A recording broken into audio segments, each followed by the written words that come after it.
How's it going, my truant people? DrSlaking, the Slacking Doctor, back with week 9 of the UBL, and this week we're going up against my man ChoiceCJ and his Baltimore Oriolus, as you can see on your screen. Hopefully, this time, this one went up on time. I'm really sorry for the little blip we had in these kind of second third of the season there, where I was kind of loading things a little bit slower, or maybe the final third, I suppose. But yeah, regardless, hopefully this thing is up on time. Like I said, we're taking on ChoiceCJ, very, very scary coach. I believe the reigning UBL champion, if I'm not mistaken. I did watch some of his games last season, super impressed with him. Certainly watched his final against Uzi Gunner, so yeah, definitely a very threatening battler. A co-host with me in the WBE, a man that very much knows his stuff, and a very scary opponent this week. So going into this game, his record is not doing particularly well, unfortunately, but he is not to be underestimated. We had a little chat about it, and he basically said he feels like he's out of playoff contention, and so he probably won't take this game as seriously as he would do normally, and he might kind of just bring some fire sets instead. That being said, we have played this game before. I'm recording this, and his sets were fire. They were spicy, definitely, but they weren't, I wouldn't call them meme sets. I wouldn't call them meme sets at all. You know, he wasn't bringing ChoiceSpecs Snorlax or Banded Hustle Togekiss or anything like that, right? They were good, viable sets. They just had a little bit of spice thrown in and weren't necessarily the best for the matchup that he could have had potentially. But we will still be taking this game fairly seriously, much like the last game with Vepsis. I still had Aquarius staying with me during this time, so my prep was nowhere near as dedicated as it would be normally. However, we still sat, the two of us, and came up with a team and tested it in one quick mock game. So it's not like this team was quite as rushed to Vepsis as the build for Vepsis, where I just had no clue what was going on. So this one is a little bit more dedicated. I should say, if you notice that this looks exactly like the recording against Vepsis, I'm recording this after recording the team builder for Vepsis' game. I basically downloaded the wrong file to record for the battle against him, and I was like, well, while I'm waiting for that to download, let's record this team builder too. This is only going to be very, very fast team builder, and then we'll jump straight into the game. But you can see my man ChoiceCJ has the Mew, Ferrothorn, Gengar, Lax, Togekiss, Seismitoad, Sneasel, Blaziken, DrSlaking, Ampharos, Aerodactyl. Terrifying team. Gengar is a very potent offensive threat. Togekiss is a really hard thing for my team to break through if I'm not careful. Blaziken is a huge offensive threat. I love that thing, and I've put in some work with it in the past. Mega Aerodactyl is definitely scary. Mew can go any which kind of way, very flexible mon. Snorlax, potential setup threat or bulky kind of wall. Ferrothorn, very good hazard setup, but obviously we've got to bear in mind these all could be very different heat variants. Something like Mew, when you're told someone's bringing heat, God knows what they're doing, right? That thing can do all sorts. So definitely a tough matchup for us to predict what my opponent's bringing. But let's move on to what we are bringing. And this is the team. We have straight up 2 choice banned fighting types for us, leading the way. That Mew is dying one way or another, right? We're going to bait it out. We're going to hit it with that Banded Flare Blitz, or we're going to hit it with that Banded Knockoff, or we're going to bring out that Togekiss, and we're going to hit it with that Banded Flare Blitz, or that Banded Gunk Shot maybe. So we're just basically here to break shit down with these two. These two can just potentially go in against this team, doing a huge amount of damage and having a great speed tier against this team in Infernape. So really, really useful. The priority can be really useful on Onigawara as well here. Then next up we have Raisa, because I haven't felt like we've got the most out of Mega Gladiator this season. We're bringing Spikes again, because Spike stacking against my opponent looks really, really good in this matchup. And if he wants to Spike stack with his Ferrothorn, then I want to be able to Spike stack back. Explosion just gets an absolute nuke off on anything on his team. Snorlax is likely to be like Gluttony and Berry, something like that. So I doubt it's going to be Thick Fat, which means that really his ice resists are pretty limited, especially with Ferrothorn being a steel type, so we can hopefully just go boom and claim one. Double Edge goes in as well. Ice Shard, of course, just for priority. Next up we have Sharpedo. Again, like many other weeks, this is the cleaner this week, Crunch, Liquidation, Poison Jab. However, we do have another cleaner on this. We have more than one option. This thing can potentially clean up at the end of the game, but also it looks like it will do a pretty good job of breaking things down with its dual stab and coverage for Togekiss. It really hits his team super hard. I think I can hit my dog bargain now. I apologize for that. But yeah, the Darkium Z with the Crunch basically to nuke the Pharaoh as well, or a potential like Colbur Mew, something like that. It feels like Colbur Will-O-Wisp or something like that. Next up we have Warren, the Assault Vest Diggersby. This is the only thing that really we changed after we did mocks, because I realized that I just lost to Gengar. This team, much like with the Mega Gallade last week, didn't have anything that could outspeed Gengar naturally, and yeah, we just got nuked by that thing. So AV Diggersby basically chews up Energy Balls. Obviously we chew up Shadow Balls and Sludge Waves, but we chew up Energy Balls as well, which is likely to be the coverage that's running, and then we can hit it with Earthquake, or we can knock off things coming in, which can be really useful too. My dog is definitely going nuts, I apologize. Then last up we have Metagross, Big Steve here, and this is a set that everyone talks about when they talk about Metagross, like, yeah, you can run a weakness policy agility, but it very rarely has matchup, and if anything, I see it brought too often where it doesn't have matchup, and so it, like, doesn't do a lot. But this is one of those weeks where I think it really does. If we can get off a Meteor Mash, an attack boost along with a weakness policy, then we are just going to rip through so much. Brick Break being able to hit the Ferrothorn, and that's why we have this Darkinium Z on Sharpedo, and I'm saying that it might work as the breaker, because if I can get this Darkinium Z off on the Ferrothorn, then this thing just goes crazy, right? If I can take something like a Fire Punch from Lax, Flamethrower or Fire Blast from Togekiss, maybe Earthquake from Lax, even a Shadow Ball potentially from Gengar, depending on what item and spread it's running, to trigger my weakness policies, I agility up. We're going crazy in this game. We're just going to kill everything. Mew is the other thing that I want to get broken down, so between our banded fighting types, we might just be able to do that. So yeah, that's the idea of the team. Like I say, more thought went into this one, definitely. It was definitely like a better build than last week. But I felt like we still brought, you know, not heat, but we brought double choice band, explosion, and weakness policy, agility, Metagross. Like, those things are kind of spicy too, right? Maybe. But they should do work. Let's jump into the battle and find out. What? What do you want? Ooh, I don't want your kisses, you minger. So here we are in the battle, guys, and a huge thank you to Root for recording this game for me. I realized that last week I forgot to shout out Skyranda for recording my game against Vepsis. You can probably tell I haven't changed shirt or anything. I'm recording this one straight after recording that one, which is why I literally just finished recording the Vepsis game and went, ah, crap, I didn't remember to thank Skyranda. So thank you, Skyranda. But regardless, thank you, Root, for recording this one. Root does a little HP bar, which is so useful, so nice. But yeah, huge thank you to him. So let's jump into team preview here. You can see that my man CJ brought the Mew, the Snorlax, the Ferrothorn, DrSlaking, Togekiss, and Gengar. Looking at team preview, knowing that he said he's going to bring some heat, I'm like, okay, this could be like Rock Polish Nasty Plot or like some sort of setup variant Mew. This could easily be Belly Drum Lax. I know my good friend Checkmate Ben, shout out to him, just won a league, won a final with Belly Drum Salakberry. So, oh God, if it's that, then I'm scared. Ferrothorn, likely to be Hazard Stack here at team preview to support some of his heat sets, I would think. Could be some kind of heat itself, but I thought looking at team preview would be more likely to be like a supportive set. DrSlaking looks likely to be Rocks to support this being Spikes, I would think. So these two are basically just going to get Rocks and Spikes up to maybe help set up Mew, set up Lax, set up Togekiss, and maybe even a set up Gengar of some type, like speed setup type thing. They're the kind of things that I'm thinking at team preview. It looks like Hazard Stack plus just setup spam. That's what I'm kind of thinking. So looking at the team, and I'm trying to remember what we brought now, double banded fighting types go crazy here. If we can get the predictions right with what we banned ourselves into, they go crazy. My spike stacking looks really, really nice because he only has one immunity to spikes. So that looks really, really cool. It's a shame that we haven't got rocks, but we haven't. And my potential rock polish win con in Metagross can just go crazy here. Chip on the Ferrothorn means it'll die to Brick Break. If it's offensive Lax, it's going to get nuked anyway, but some chip on Snorlax means it'll also die to Brick Break / Meteor Mash. Zen Headbutt will always kill Gengar. Meteor Mash will always kill Togekiss. I think Meteor Mash will do a lot to DrSlaking, especially if I can chip that thing down, and DrSlaking nearly always does get worn down because it wants to come in, get Rough Skin potential, Rocky Helmet potential, and get Stealth Rocks up, but I do think it's likely to be Rough Skin, Rocky Helmet, depending on how like spicy he's gone because of my double fighting type.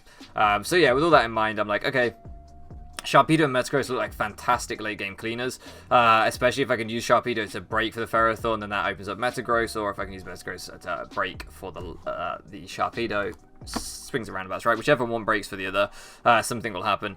I need to preserve Diggersby so I don't lose to Gengar in the late game. That, I think, is his biggest threat against my team. At team preview, at least, that's what I think. I might be wrong. So, jumping into this, I'm going to lead off with my Infernape because I can get a banded U-turn off against anything on his team. And he has essentially no bug resist barring the Togekiss, which I'm not sure necessarily wants to come in turn 1 against a...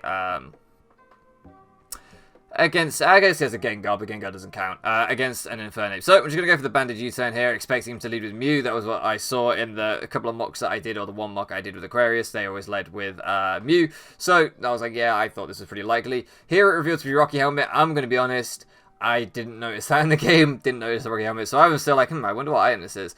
I go into Glalie because my whole team is physical, and if you also go for a Will-O-Wisp, nothing I can do about it, right? I feel like the most obvious switch I could make is Pangoro, so the Will-O-Wisp is likely. But Glalie doesn't mind being burnt the most because it can still spike stack even though it's burnt, and it can still go boom. Why isn't this one shiny? Damn, I misgenned again. I always have trouble genning my Glalies.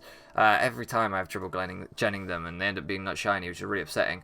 Regardless, Rice is going to fire off the spikes here, and if he's bringing heat, then, you know, maybe he has no defog. This thing just goes for the roost. May as well do, right? It can get back that, like, huge 40% that we did, 45% that we did with the Banded Ape. He knows that I'm Banded Ape now, and that's going to be pretty scary.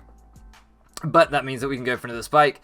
If he has Taunt or if he has Defog, I want to try and take advantage of that right now. So here I'm going to go into Sharpedo, knowing that he's not going to go for a Will-O-Wisp here, and knowing that I can potentially just protect and get a ton of speed boost or scare him out, because it should be faster with him being a bulky set of Mew.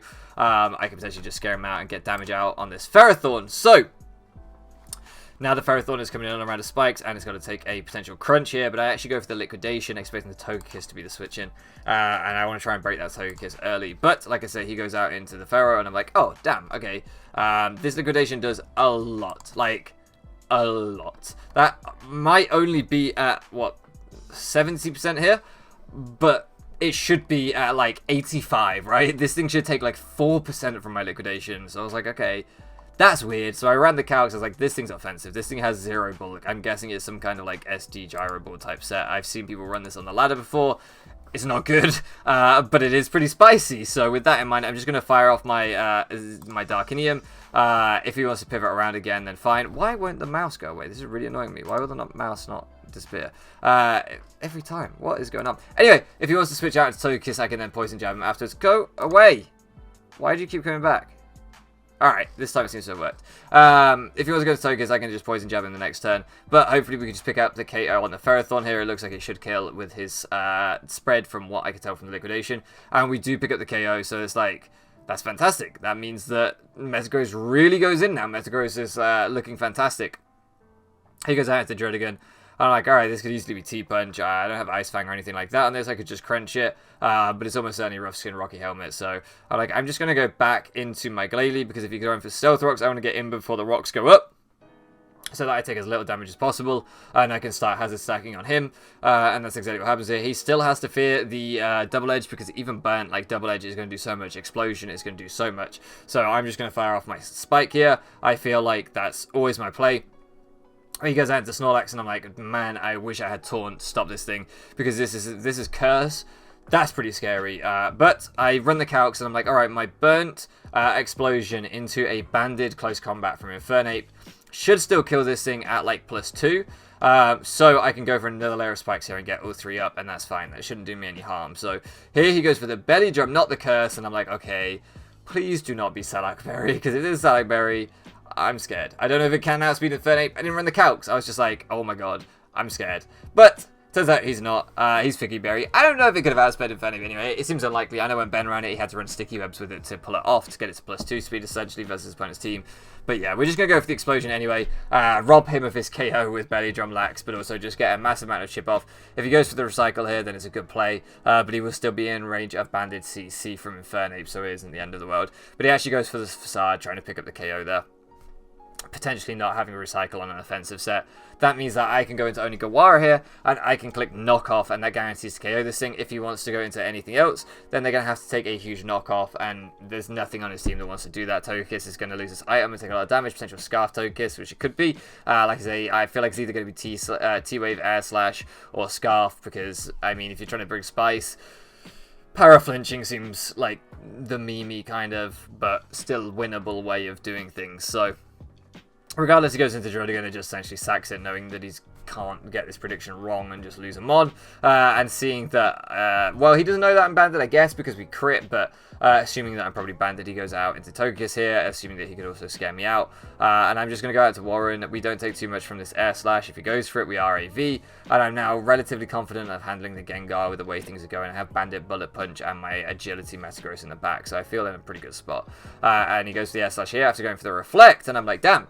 Okay, I didn't expect the reflect, so I'm just going to go for the knockoff to get rid of his light clay, because that is a potential way that I can lose the game to this screen's Togekiss. And now I can go to Metagross, because if he goes for the Air Slash, it's going to do nothing. And I can Brick Break to get his screen down. If he goes for the Fire Blast, he's going to pop my weakness policy, and then I can potentially Agility up.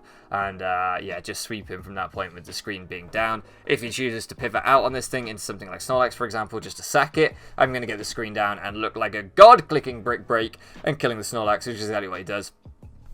Obviously, the prediction... I clicked the super effective button, so this is a good read, right? This is a great read. I predicted this Snorlax, and I clicked the super effective button. Yes, it would have died to any other move, but that's not the point. And we rate the screens, which is really what matters here. The reflect going down means that we can potentially win this game. The Mew comes out, and I'm like, alright, I don't really want this thing getting burnt either. Because this thing is still really, really useful for the Gengar potentially being able to take a hit depending on the spread, maybe, but more importantly for the Togekiss. This thing is my best way of beating Togekiss. So instead, I'm going to go out into my Panda. I would rather that got burned, as relatively speaking, it isn't incredible in this matchup with Diggersby in the back being able to take on the Gengar. I don't feel like I really need this thing. And I don't think I need its Bullet Punch super badly or its Gunk Shot super badly. So, and it is still really strong. So you can see even through the burn, this knockoff does so much damage. So much damage. We get rid of his Rocky Helmet there. And we're just essentially getting chipped down. And here, I'm just going to keep spamming knockoff as he keeps spamming knockoff.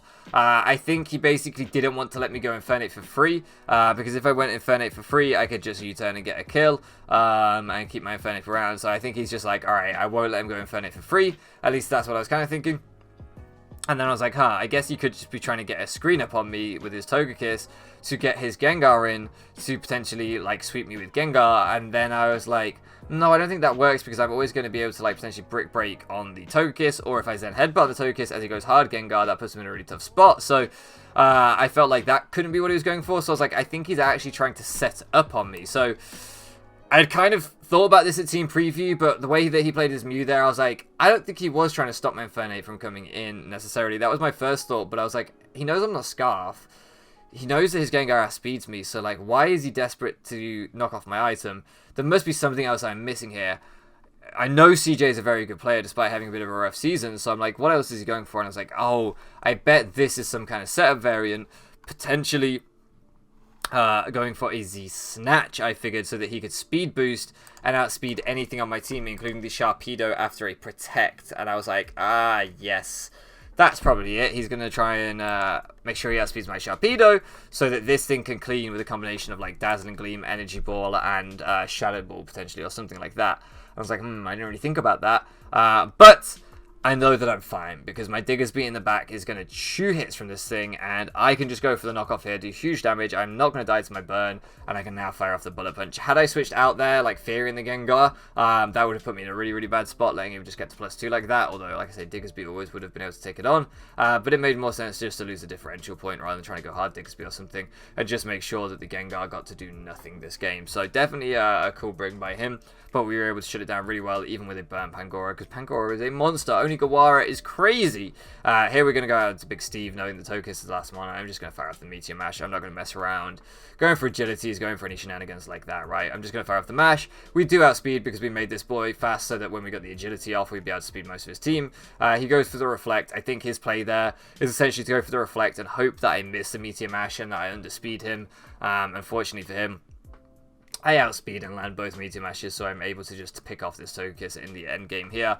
GG to my man Choice CJ. This was a really, really good win for us, a really important win for us. Like I said, he definitely came through with some spice there. Z-Snatch Gengar is a rarity for sure. Belly Drum Snorlax is pretty heat, and SD Ferrothorn is pretty rare as well. You don't see that too often.